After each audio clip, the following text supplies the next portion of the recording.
everybody. Today is New Year's Day, 2022, and we all have great hopes for this coming year.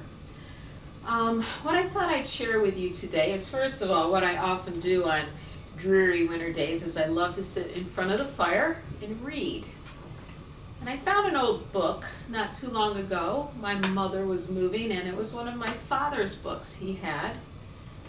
He was a pastor, and it was books of stories for kids, for children, and also adults though. It's about angels and about when things are tough. And I started reading these stories and thought they'd be great to share with you guys. So I'm going to read you the first story today. It's called Finding Mikey. And then underneath it says, what if nothing makes sense? So here's a story.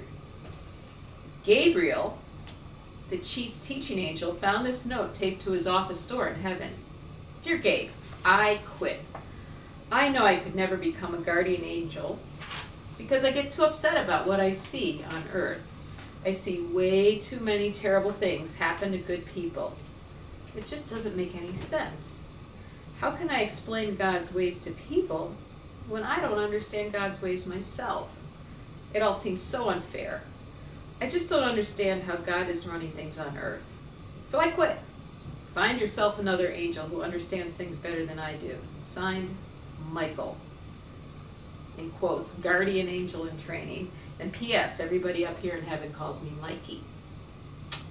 So Gabriel spent the rest of the day flying around heaven trying to find Mikey. Gabe had lost more than a few guardian angels in training over his 5,000 years of teaching. But he didn't want to lose Mikey because he thought he was a good one. After searching for most of the morning, Gabe finally spotted Mikey sleeping on a little cloud. He was all covered up by the cloud except that his nose stuck out of the top of the cloud and his wings stuck out at the bottom. Gabe woke him up gently by brushing his own wings under Mikey's nose and made him sneeze. Achoo! And Mikey was up. He saw Gabe and he tried to fly away as fast as he could. Somewhere over the rainbow, Gabe caught Mikey. Out of breath, Gabe said, "Look, I understand how you feel, but I don't want you to quit until you understand the way things really work, not just the way you think things work. Give me a chance to teach you and give yourself a chance to learn a little more. Then, if you want to quit, you have my blessing. You're going to be a terrific guardian angel. You just don't know it yet." Mikey huffed, "Leave me alone." Gabe said sadly, "Okay." "Fine," said Mikey. "Right, I guess it's goodbye," said Gabe. "Goodbye," said Mikey. "I'm gone," said Mikey. "That's what you said," said Gabe. "Then I guess I'll just..." And then Mikey stopped talking and started to cry. He cried so hard. He soaked through his angel clothes and started a rainstorm under his cloud. Gabe flew close and held him and covered him with his two big wings like a feather blanket. "It's just not fair. Things on earth don't make any sense. It's so sad," cried Mikey. Gabe said softly, "What God taught me and what I will teach you, my little angel, is not how to wipe away sadness and make everything happy again. What I teach you cannot keep you from crying, but it will teach you how God makes sad and happy fit together down there on earth and even up here in heaven. It's amazing how God makes everything fit together perfectly, even though it's not looking that way at first." "Okay," said Mike, drying his tears with his sleeve. "I'll give Angel School another chance. I do want to understand how such a good God could allow so much bad to happen to good people."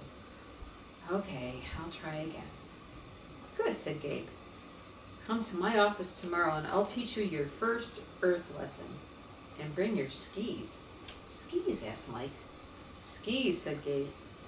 "All right then, I'll see you tomorrow with my skis." And they laughed as they went back to their place in heaven where angels watched the sunset. So that's the story. This is the first story, and what I plan on doing next month is reading you the second part, which is about the skis and what Gabe tries to teach Mike, the guardian angel in training. But things to think about with this story is how we deal with thinking about these really big things, like why did these bad things happen?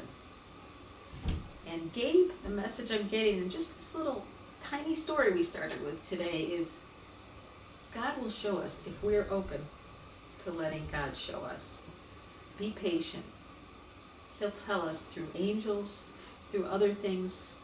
We just don't know how we're going to hear. But of course, the way we can start is by praying and just asking God to please help us be open to His words.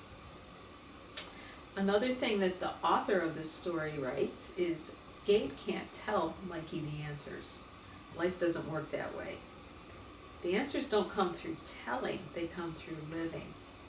We learn the answers not by hearing the answers, but living the way into the answers. So what happens in our lives will give us the answers to the big questions. And that's something hard for me.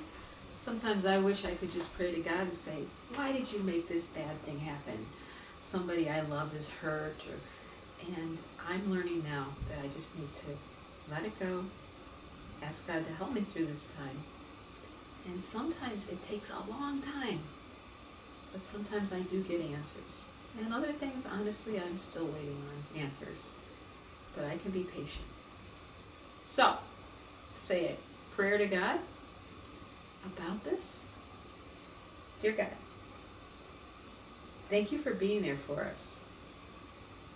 Thank you for helping us to be more patient as we wait for your help with these big questions of why. Why do bad things happen? Why do things not turn out the way I want them to?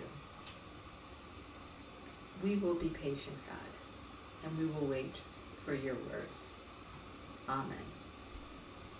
So it's a new year, and it's time for me to say, God, I'm ready for you to help me. Okay, see you later.